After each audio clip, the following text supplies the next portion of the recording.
Olá, espectadores! Esse vídeo que vocês vão assistir agora se trata de uma entrevista feita em 2015 com o professor Valdo Vieira a respeito da projeciologia, a ciência que estuda as experiências fora do corpo humano. O professor Valdo Vieira, ele vivenciou esse tipo de experiência desde a sua infância e também foi acumulando material e livros a respeito desse assunto ao longo da sua vida. Em 1981, ele publicou um livro chamado Projeções da Consciência, relatando as próprias experiências fora do corpo. E nesse livro, ele fez a proposta da projeciologia como uma ciência para estudar esse tipo de fenômeno. Então, nós convidamos a todos vocês para se juntarem a nós e acompanhar essa entrevista.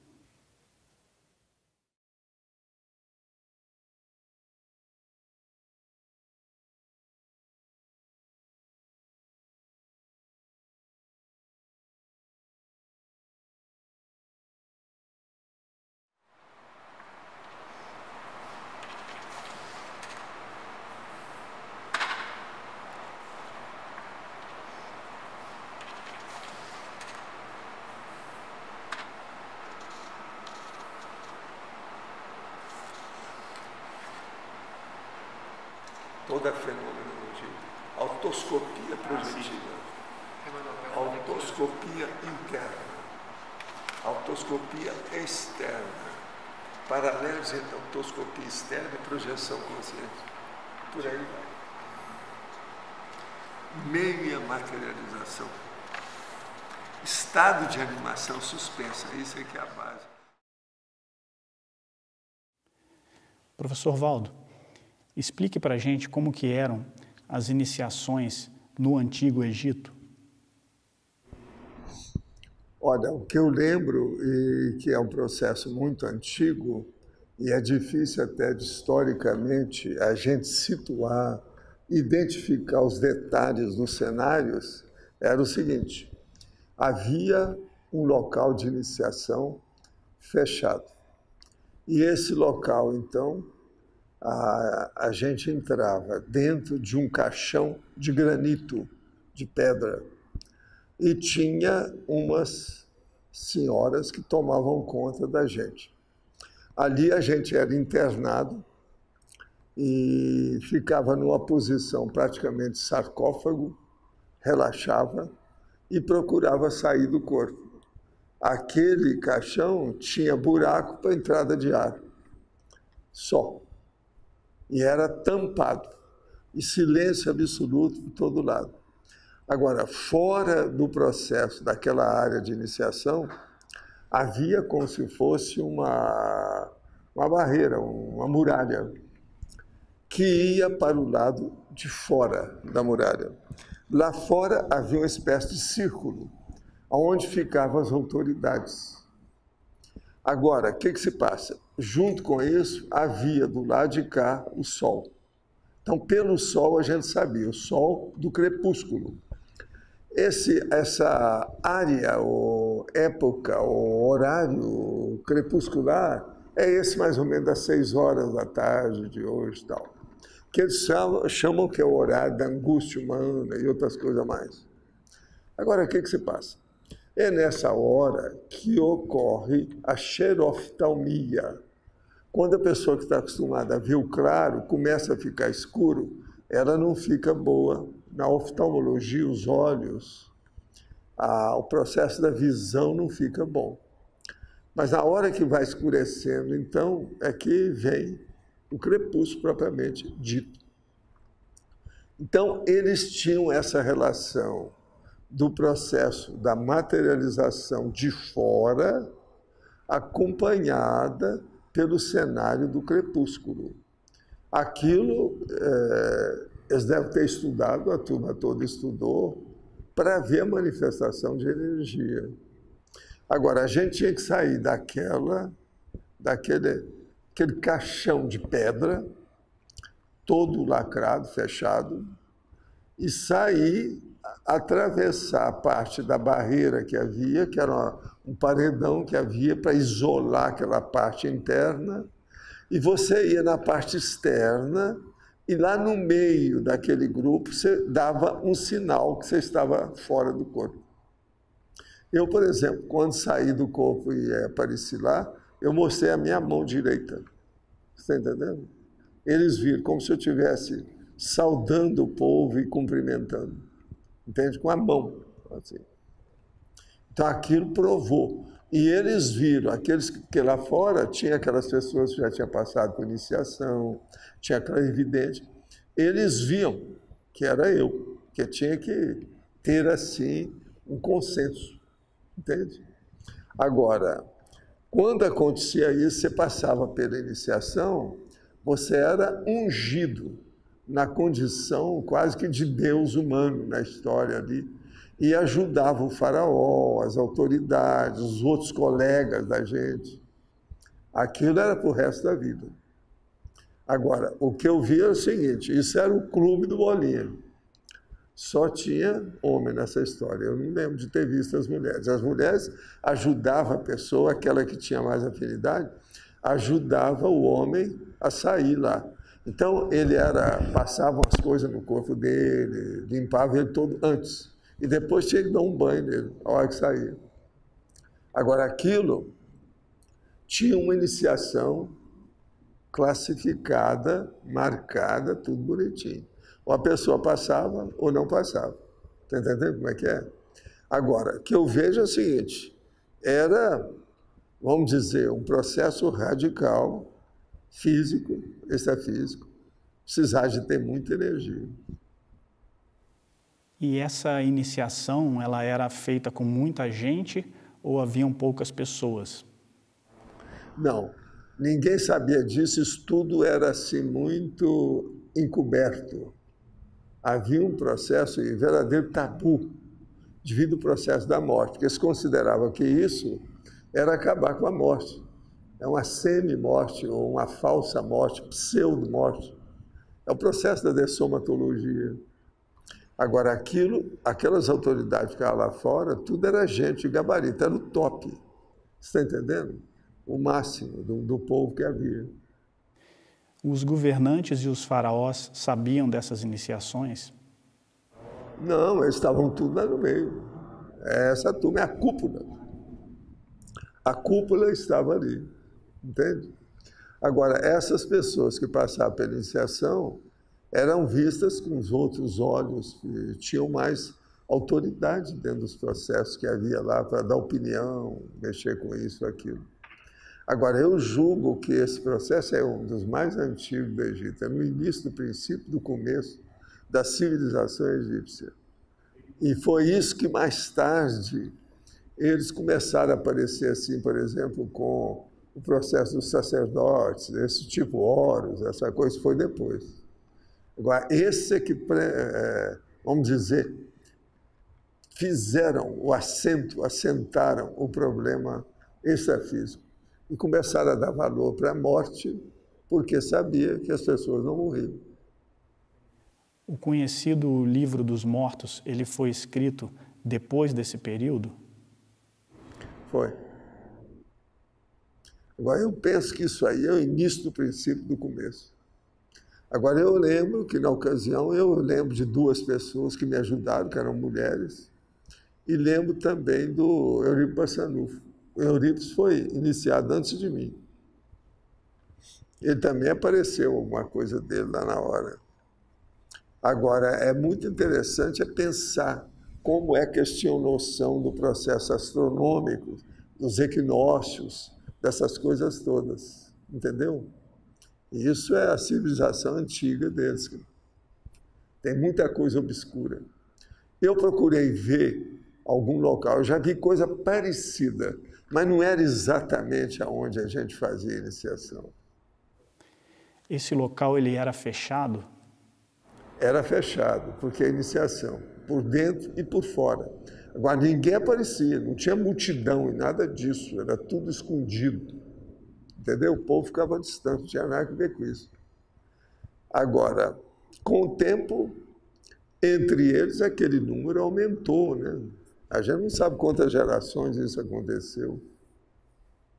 Agora, eu penso que ainda é muito obscuro isso aí. Um dia pode ser que...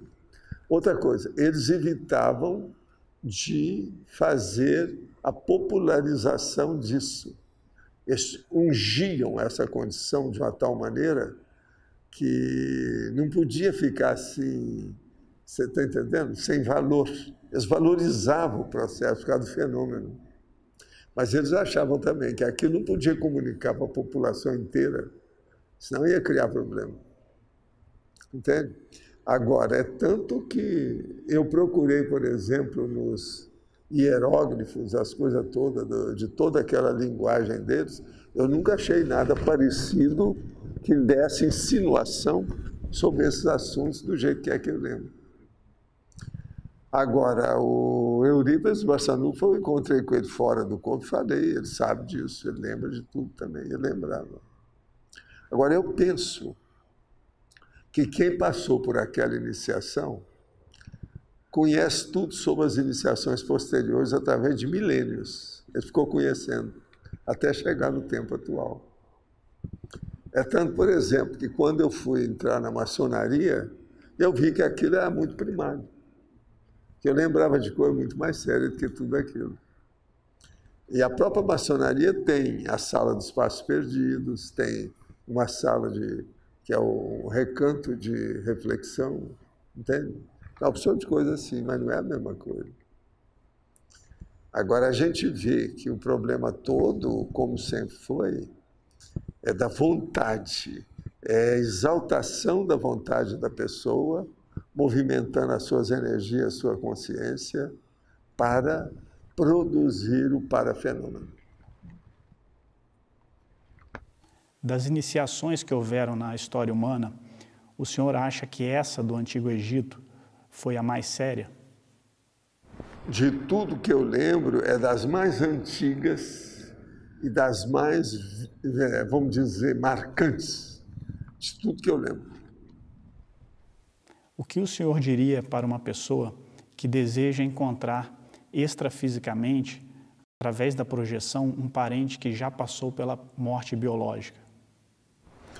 A primeira coisa é o seguinte, a pessoa não deve fixar a personalidade demais, principalmente se essa personalidade teve algum processo na vida dela, alguma coisa que não foi tão boa. Porque, às vezes, essa pessoa está numa condição negativa. Ela chegando, as energias dela vai criar problema para quem evocou. Então, para fazer evocação, é preciso de haver, em primeiro lugar, ausência de egoísmo por parte do evocador. E tem que ver quem é que a pessoa está evocando. Porque, às vezes, como já aconteceu o caso, eu estava atendendo em Uberaba, dentro da minha clínica, e tinha 2 irmãs que eu fui atender. Então, eu comecei a ver que uma delas estava com processo pulmonar, e estava querendo avançar. Mas toda vez que eu ia tratar, eu vi que tinha uma consciência. Aí eu consegui localizar a consciência e falei com ela, você está com processo, se não tiver cuidado, isso aí vai virar uma TP, uma tuberculose pulmonar. É um processo sério.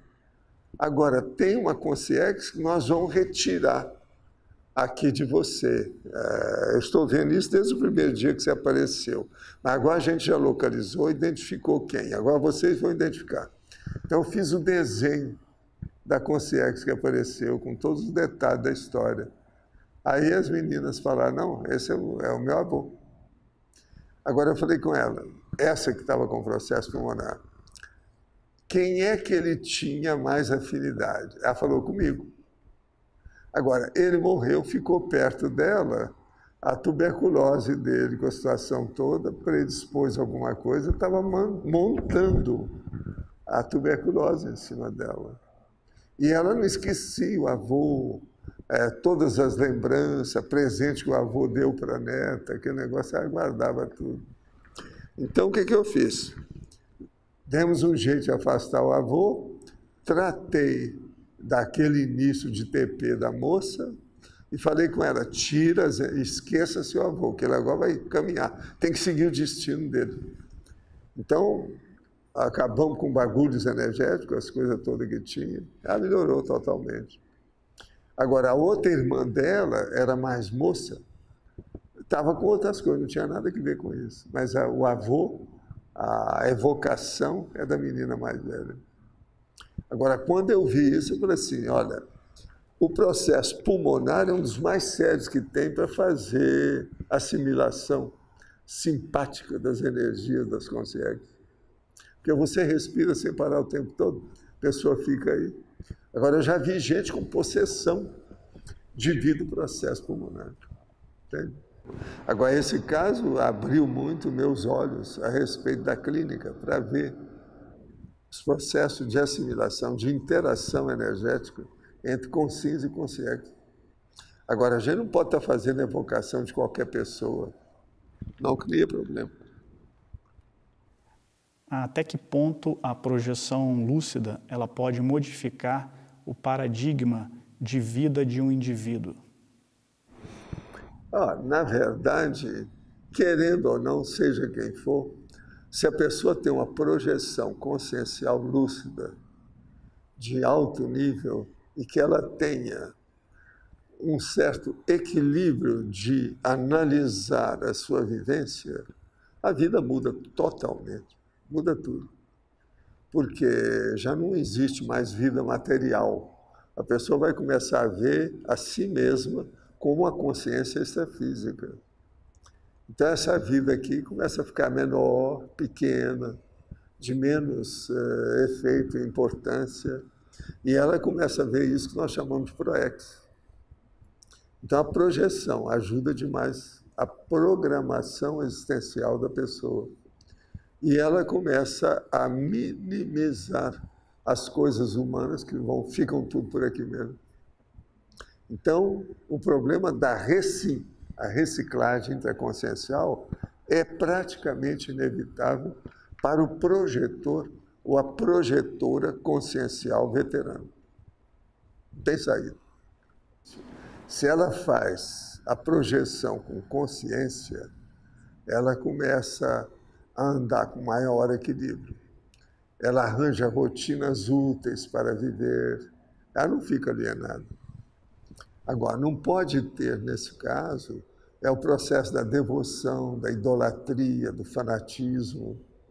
Entende?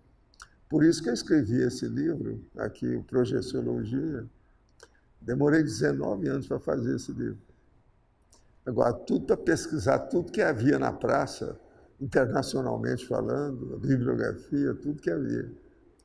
Agora, com isso, a gente teve uma visão panorâmica, que eu chamo de cosmovisão, do que é o parafenômeno da projetabilidade lúcida. Agora, em tese, a projetabilidade lúcida, ela elimina a patologia, ela não traz a patologia. Então, a pessoa começa a ver acima da ciência convencional, acima da psiquiatria, da psicologia, da medicina em geral, entende? Das religiões que estão por aí. Agora, para isso, é necessário, se for possível, a pessoa chegar na projeção de consciência contínua. É aquela que ela está no corpo, ela sai, não perde a consciência, ela tem as experiências extrafísicas e torna a voltar para o corpo com lucidez absoluta o tempo todo. Então, essa continuidade, você está entendendo, da lucidez, mudando de dimensão e tornando a voltar, isso aí é definitivo. Muda tudo na vida da pessoa. Ela vai ver, então, a parafenomenologia como um dos assuntos, talvez o mais importante da vida dela, de vida proex, a existência humana, o problema de ressomar e dessomar. É muito sério isso aí. Quais seriam aqueles fatores na vida intrafísica atual que mais dificultam a obtenção das projeções conscientes? Olha, o que eu vejo é o seguinte, em qualquer época, em qualquer situação, em qualquer zeitgeist, ou seja, contemporaneidade, uma cultura O mais importante é a vontade da pessoa querer fazer uma reciclagem evolutiva. A projeção consciente permite isso. Agora, é lógico, ela tem preço, ela é séria, exige. Agora, o problema, o agente propulsor, o detonador da projeção é a vontade pessoal. Isso é que a pessoa não pode esquecer nunca. E se dedicar ao processo, porque é um problema de autoexperimentação.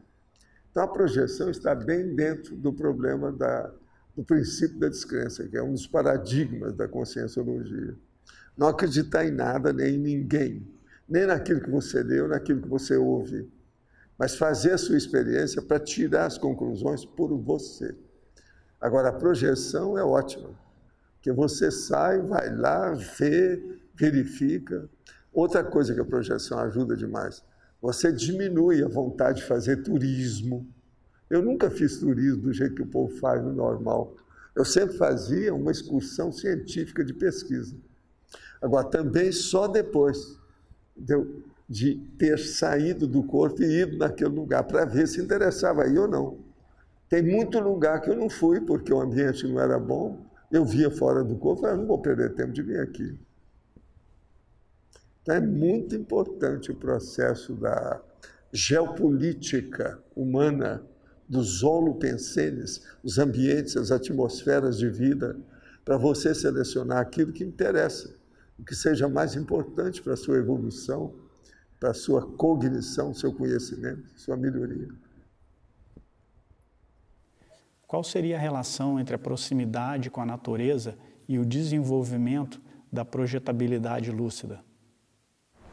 A natureza é muito importante devido aos holopensenes, que é a atmosfera de vida. E na questão da natureza, a gente tem que lembrar que todo objeto tem um duplo energético, que equivale ao psicossoma que nós temos de energia, ou no caso, o energossoma que a personalidade humana tem.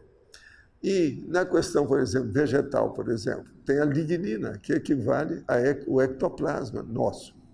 Com isso tudo, então, a situação muda. Outra coisa, os seres pré-humanos, os animais, que eles chamam às vezes subhumanos, etc., eles também têm projetabilidade dentro daquilo que pode, por causa da descoincidência. Porque a primeira manifestação da projetabilidade lúcida é a descoincidência dos veículos de manifestação. Isso às vezes ocorre. Tem cavalo que tem sensibilidade, gato que tem muita sensibilidade, conforme a situação. Isso tudo é importante dele, entende? Estuda o processo da natureza atuando na vida intrafísica das personalidades. Agora, é lógico, se você consegue manter um holopensene natural, positivo, com relação harmônica com tudo que tem em torno de você, isso ajuda muito. Aqui, por exemplo, nós escolhemos tudo de propósito. Tem mata, tem o verde, tem os jardins, tem o rio, que o rio é um manguezal. O manguezal é o útero da vida na Terra, é a base de tudo, entende? Então é muito importante a área nossa. Além disso, a gente viu que aqui tem um geochakra positivo. Não é patológico, é positivo. Então tem muita energia telúrica natural, entende? Por isso que a pessoa chega aqui, ela não sabe por quê, mas ela muda, ela sabe que aqui tem uma coisa diferente. Agora, quem entende energia, chega aqui e reconhece isso tudo. Agora, entre a mata e o rio, tem energia, entendeu? Agora, tem 7 tipos de energia básica, que são os básicos que nós precisamos. Desde o processo telúrico, o geochakra, até a energia aérea, a energia elétrica, Itaipu, a energia hídrica, as cataratas, e por aí vai. Esse é o motivo que nós escolhemos aqui. Tudo lógico, tudo tem sua razão. Não foi nada assim por imaginar ou por, entendeu? Por inventar qualquer coisa. Tudo é baseado em fatos e parafatos. Como que a exteriorização do ectoplasma pode ser utilizada com finalidade terapêutica durante o fenômeno da projeção assistencial? Olha, sempre ajuda a energia, porque é através da energia que a consciência se manifesta no cosmos, para tudo. Agora, para a saída do corpo, isso é importantíssimo por causa do energossoma, o psicossoma, o holossoma. Então, é necessário que a pessoa saiba usar esse processo para fazer a descoincidência. Descoincidir, praticamente, a maior parte das pessoas, quando vão dormir, elas ficam um pouco semi-descoincididas. Mas isso é só início do princípio, do começo da projeção. Tem que ir, depois disso, mantendo a lucidez, mantendo a autoconsciência do que a pessoa está vivenciando. Então, por exemplo, a pessoa sai do corpo. A primeira coisa que ela tem que olhar é o seguinte: qual corpo, qual veículo de manifestação que eu estou me manifestando? É o psicossoma? É o mental-soma? Qual que é? Se é o psicossoma, ele está lastreado, ele está denso, eu estou leve, como é? Eu consigo fazer, por exemplo, volitação? Eu vou por mim, faço o que eu bem entendo? Outra coisa, onde eu estou? O que tem aqui? Tem alguma consciência, ou consciex, ou seja, quem for, aqui? Que lugar é esse? Como é que é a natureza desse lugar que eu estou? Então, isso tudo tem que ser identificado. Uma outra coisa é o seguinte: quase sempre a pessoa, nesse caso, ela faz uma inter-relação entre a base intrafísica que ela vive, que é a residência, o domicílio onde ela vive, com aquele ambiente que ela apareceu, para ver se é ali. Porque às vezes ela está no quarto dela, está no quintal da casa dela, no jardim da casa, na sala de visita, precisa de ver. Então, ela tem que se localizar. Para isso, ela tem que identificar o cenário que ela está se manifestando. Isso aí é importantíssimo, o processo da energia, do ectoplasma, das coisas dela. A maioria das pessoas saem do corpo quando elas tentam fazer a projeção consciencial lúcida, quando elas estão no quarto, na alcova, estão dormindo. Quase sempre, então, elas sobem do corpo e fica mais alta. Entende?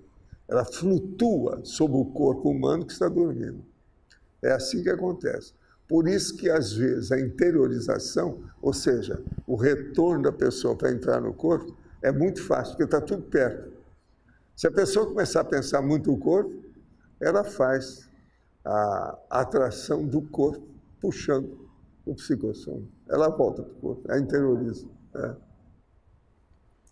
De modo geral, então, a ectoplasmia e a energia é muito séria por causa da exteriorização energética. Tudo é o problema de você ter qual é a meta, o objetivo. O que você pretende fazer com a projeção consciente? Nunca a pessoa deve pensar em egoísmo. Ela deve querer sair do corpo para fazer assistência aos outros. Esse é o caminho, é a base de tudo. Se ela pensar só em si mesma, ninguém vai ajudá-la. Isso vai aparecer. Quem for ajudar vai ser assediador. Aí ela vai ser obsidiada pela situação.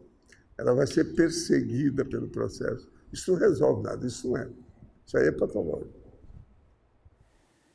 Qual seria a melhor técnica para otimizar a transmissão da memória do paracérebro para o cérebro físico? É desenvolver os parafenômenos, todo tipo, é o parapsiquismo. Quanto mais você desenvolver, melhor. Hoje, uma das técnicas que nós temos aí, você sabe, nós temos centenas de técnicas hoje, mas uma delas mais sérias é a TENEPS, que ela é diária e faz assistência. E tem amparador que ajuda a pessoa. Então, a TENEPS é um dos recursos, alavancas, para a pessoa dinamizar a projetabilidade do ser. Qual é a relação entre a glândula pineal e o frontochakra na projetabilidade? Olha, tem muita gente que pensa nisso, mas tudo isso, essas técnicas que tem, inclusive nesse livro da Projeciologia, eu falo aí em dezenas de técnicas. Essas técnicas todas lá no fim da história, tudo isso é um resumo de muletas.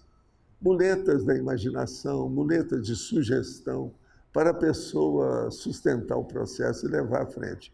Porque o que interessa mesmo é a vontade decidida, a autodeterminação da pessoa. Se ela tem, ela supera tudo isso. Agora, isso de você pensar para o cérebro, todas essas técnicas que tem, de raciocinar, criar uma tela mental, tudo isso pode ajudar no início para quem é jejum, quem está começando a engatinhar dentro do processo.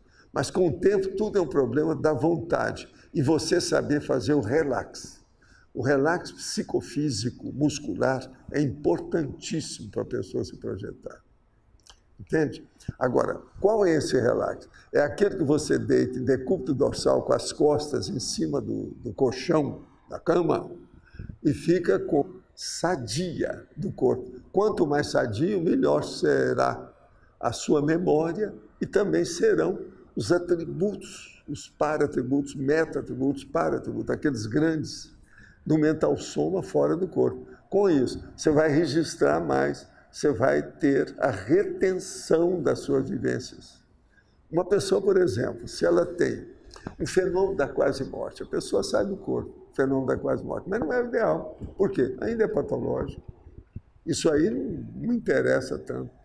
Interessa a pessoa sair por si, quando ela bem entende, de maneira sadia, sem preocupação de nada, sem pensar mal em ninguém, em nada. O objetivo, então, é totalmente puro, limpo e sadio. Isso é que é o mais importante. Agora, por exemplo, o processo da psicomotricidade, o processo, por exemplo, do hemisfério cerebral, da glândula, entende? Tudo isso torna-se secundário com o tempo. Outra coisa, com o passar do tempo, você vai ver que o que interessa mais é aquilo que você pensa. É o que está atrás da testa. O resto do corpo acompanha tudo isso. Agora, a tendência é essa. Você sai pouco a pouco e depois recorporifica fora do seu corpo. E ali é que você vai examinar aquilo que eu disse, para ver como é que está. Seu corpo está denso, mais leve, que tipo que é, a modalidade da manifestação. Entende? Para se projetar, o ideal é a pessoa estar com mais energia ou menos energia? Não, quanto mais energia positiva a pessoa tem, ela melhora todos os parafenômenos, inclusive a projetabilidade lúcida. Entende? Mas tem que ser energia positiva, sadia. Como que a pessoa pode perder o medo de sair do corpo físico com lucidez? Aí é só ela tem que superar através da teática da parafenomenologia. Ela tem que começar a estudar os fenômenos e começar a identificar isso pela cabeça dela, ela raciocinar, ter a cognição. Porque medo, a covardia, essa coisa é um processo do psicossoma. Para combater isso é só pelo mental soma, tem que ter discernimento, racionalidade, ponderação, lógica. Se ela tem, ela combate isso. Porque se a pessoa tem uma paura, ela já aborta o fenômeno antes de começar. Nada vai dar certo para ela, porque ela fica com receio. Entende? Ela não desenvolve nunca desse jeito. Então, a primeira coisa é superar. O medo é o principal obstáculo. A humanidade, por exemplo, não sai do corpo com facilidade por causa do medo. É o medo animal, ou o medo instintivo. É o medo do pré-humano, que ainda persiste. Por isso que a gente fala, né, que ainda tem primatas humanos, que raciocinam igual símio, macaco, etc. A reação é daquele jeito de bicho. Isso tem que superar. Qual o melhor tipo de conduta para a pessoa evitar algum tipo de alienação durante o desenvolvimento das projeções lúcidas? É a pessoa fazer registro de tudo através de anotação manuscrita. Depois, se ela quiser, ela passa, digita para o laptop ou desktop dela. Agora, o processo é fazer como se fosse uma agenda de trabalho, do jeito que tem o diário da TENEPS, fazer uma agenda das manifestações todas que ela já teve. Porque muita coisa, às vezes, ela vai ter uma sensação, vai ter uma vivência, e ela não sabe interpretar aquilo. Tem que saber interpretar com o tempo. Agora, o que se passa com isso? ela vai reduzir a fantasia, a imaginação e, vamos dizer, o problema do sonho, do pesadelo, que influi demais. É o onirismo. Então, a gente tem que notar que nada disso é a mesma coisa, são coisas diferentes. Entendeu? Então, a projetabilidade lúcida é a sua lucidez que vai para outra dimensão através de uma manifestação dos seus veículos diferente da vida normal da vigília física ordinária. A hora que a pessoa entende esse processo, ele fica matemático, não tem erro.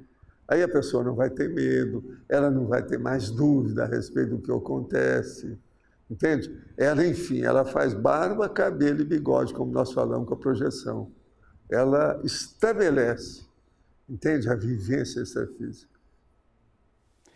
Existe alguma experiência projetiva de destaque que o senhor queira relatar para a gente? Tem muitas projeções assim, né? Por exemplo, eu falo uma que eu estive fora do corpo junto com outras pessoas e apareceu uma CL para ver o grupo. Aquilo é importante. Agora, o que eu vejo mais importante é quando você sai do corpo e vai para uma comunex mais evoluída e guarda todas as impressões e vivências que você teve lá. Não só do holopensene, mas do contato com as consciex, os objetivos, as ideias que foram formuladas ou abordadas no momento. Isso aí é muito sério. Agora, com o tempo, isso fica mais comum, porque você começa a fazer a evocação só de holopensenes sadios. Então, a tendência, os afins se atraem.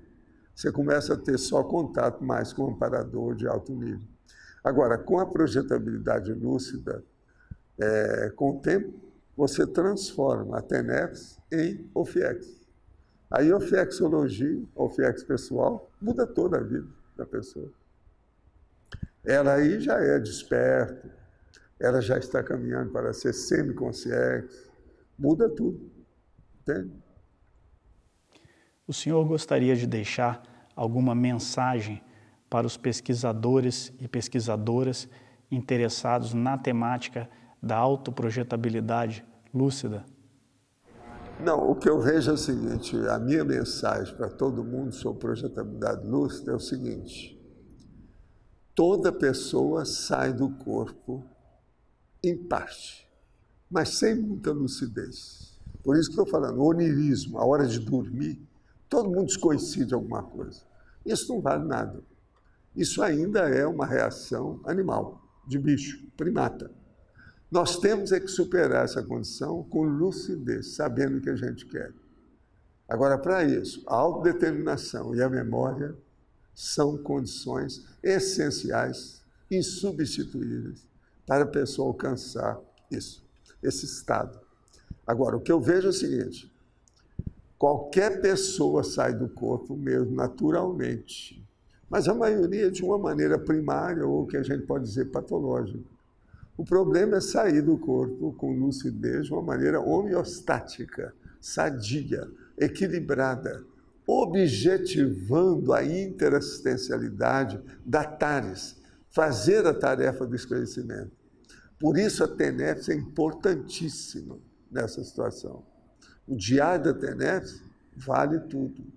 Agora, junto com isso, eu recomendo ler esse livro que eu escrevi, que é o Projeciologia, que aí tem dezenas de técnicas que a gente fala, mostra todos os aspectos mais sérios do assunto. E também que a pessoa estude o manual da TENEPS, que vai ajudar isso.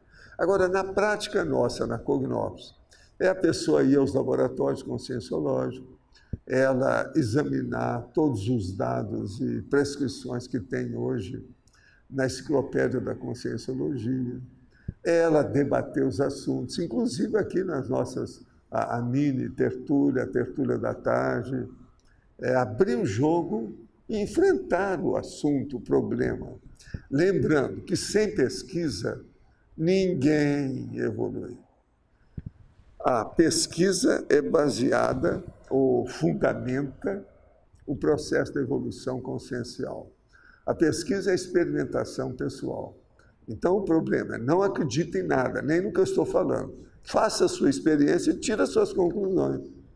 Agora, lembrando que nós já tivemos milhões de vidas, desde as bactérias até agora. E já tivemos milhares de vidas já com uma certa lucidez. Então, o problema é tirar partido de tudo isso na vida atual, que nós temos mais facilidade de comunicação. Nós estamos vivendo com vantagens que nós nunca tivemos em vidas anteriores. Precisa de fazer a aplicação disso com lucidez, com mais inteligência, com prioridade, visando a cosmoética e assistência interconsciencial. Então, a minha mensagem é essa. Se você deseja sair do corpo, é a primeira coisa. Primeira coisa, não tenha medo, enfrente-se e faça anotações e registros de todas as suas sensações. Por exemplo, as pessoas às vezes falam, não, eu tive aqui um processo que houve um arrepio nas minhas costas, senti um formigamento na perna. Isso tudo é só para começar.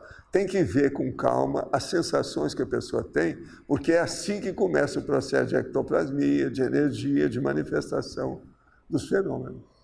Através disso, ela caminha. Agora, para isso, tem que ter assentamento, registro, tomar nota, que é importante. Agora, o ideal é tomar nota primeiro manuscrita e depois digitar no computador.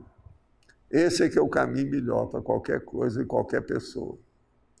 Agora, lembrando que projetor é você, se você tem intenção.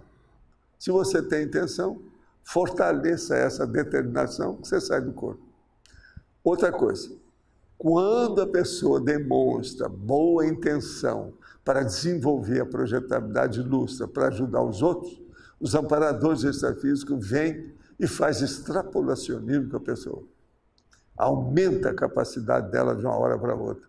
Aquilo é uma bênção, ajuda tudo, é um bônus evolutivo. Vale a pena pensar nisso. Mas para isso, a pessoa tem que mostrar sinceridade no que ela faz. Olhar o objetivo que ela deseja, de fato. Qual a intenção real que ela tem. Eu, aos 14 anos, já sabia o que eu precisava de fazer com a conscienciologia. Aí eu comecei a estudar os fenômenos cada vez mais. Eu já tinha biblioteca nessa ocasião, há 5 anos. Aos 14 anos, há 5 anos já tinha biblioteca. Então eu comecei a movimentar tudo o que eu tinha, os meus recursos econômicos, financeiros, intelectuais, processo de ambiente, serviço, tudo isso, objetivando só a convergência para aquele objetivo, o megafoco, que era estudar os parafenômenos. Objetivando o quê? A evolução da consciência. Aí, o que eu fiz? Nessa ocasião, tinha um professor que era espírita, e era professor do curso científico. Eu, então, apresentei para ele uma série de 222 fenômenos. Aí ele perguntou para mim, onde é que você copiou isso? Eu falei, não, eu não copiei. Eu fui juntando tudo que eu pude ler nos livros todos. Aí eu falei assim, não, isso aí é importantíssimo. Agora tem uma coisa. Qual é o fenômeno mais importante desse? Eu falei assim, ó, eu já sabia que era projeção consciente, mas eu quis estudar mais, porque eu tinha que responder para ele, senão ele ia depois, sabe, até rir de mim. Então, eu deixei passar umas semanas, voltei para ele e falei assim, ó, é isso que chama de viagem astral, desdobramento consciente, que era o nome que eles faziam, e que eu gosto de chamar de projeção consciente, projeção consciencial lúcida. Esse é o mais importante. E comecei a assinalar para ele que era o fenômeno mais importante, por causa disso, disso, disso, disso, disso. Aí ele virou para mim e falou assim, então, se você acha isso, se você quer estudar a conscienciologia, a primeira coisa que você tem que fazer é dar valor para essa projeção consciente. Porque o povo tem que saber como é que são as outras dimensões para eles verem o processo da evolução consciencial.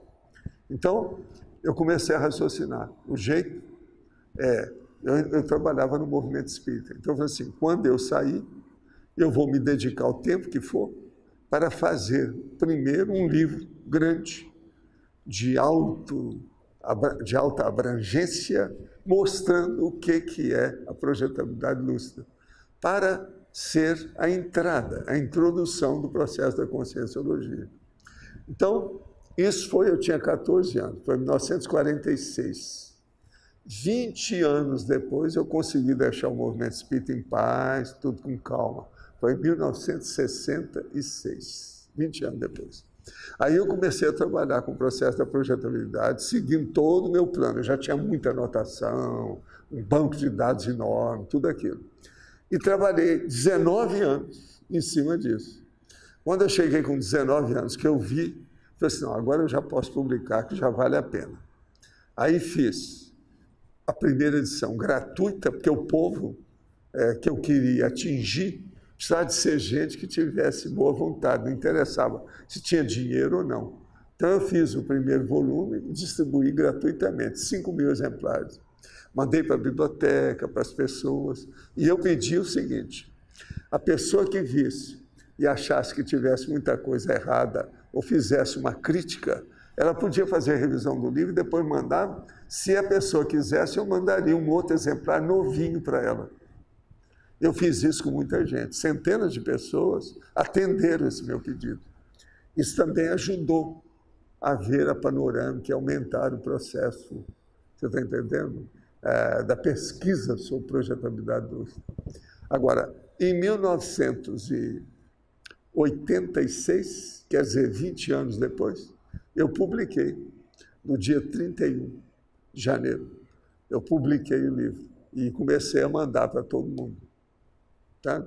Agora, depois disso, eu falei assim, agora eu posso enfrentar a conscienciologia. Eu já tinha publicado os livros da psicografada, eram 26 livros, já tinha feito também a projeções da consciência antes, mas aí, em 1994, 8 anos depois que eu publiquei o Projeciologia, eu fiz os 700 experimentos da conscienciologia, que era para dar o que é a consciência e o processo todo. Aí já tinha um embasamento da projeção e dos parafenômenos para a pessoa entender o que era. Entende?